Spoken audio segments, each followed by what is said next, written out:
ஒருவேளை விஜய் அவர்கள் தான் இதுக்கும் காரணமா இருப்பாரோன்னு தோணுது. 2021 சட்டமன்ற தேர்தலை கம்பேர் பண்ணும்போது 2026 சட்டமன்ற தேர்தலில் ஓட்டு போடுறதுக்கான ஆர்வம் மக்கள் மத்தியில் ரொம்ப அதிகமாகிருக்கு.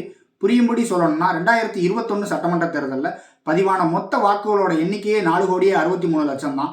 ஆனால் 2026 சட்டமன்ற தேர்தலில் காலையில் 7 மணிலேருந்து ஈவினிங் 5 மணிக்குள்ளேயேன்னு 4,71,00,000க்கும் மேலே வாக்குகள் பதிவாகிருந்துச்சு. இந்த ஆர்வத்துக்கு 3 முக்கியமான காரணங்கள்லாம் இருக்கலாம். ஒன்று, டிஎம்கே தான் மற்ற கட்சிகளை கம்பேர் பண்ணும்போது இங்கே ரொம்ப ஸ்ட்ராங்காக இருக்குது அப்படிங்கிற ஒரு பிம்பம் மக்கள் மனசில் தோணியிருக்கலாம். ரெண்டாவது, இந்த 5 வருஷத்தில் டிஎம்கே ஆட்சி ரொம்ப மோசங்க, மறுபடியும் அதிமுக தான் ஜெயிச்சு எடப்பாடி பழனிசாமி அவர்கள் தான் முதலமைச்சராக ஆகணும் அப்படிங்கிற ஒரு எண்ணமும் மக்கள் மனசில் தோணியிருக்கலாம்.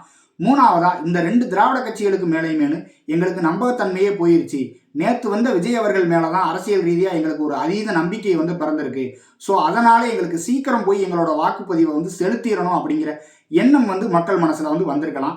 இந்த 3 ரீசன்ஸில் ஏதாவது ஒன்று தான் மே 4ஆம் தேதி ரிசல்ட்டில் ரிஃப்ளெக்ட் ஆக போகுது. இந்த வீடியோ பார்க்குற நீங்கள் இந்த 3 காரணங்களில் எந்த காரணங்கள் உண்மையாக இருக்கலாம் அப்படின்ட்டு மறக்காமல் கமெண்டில் சொல்லுங்கள்.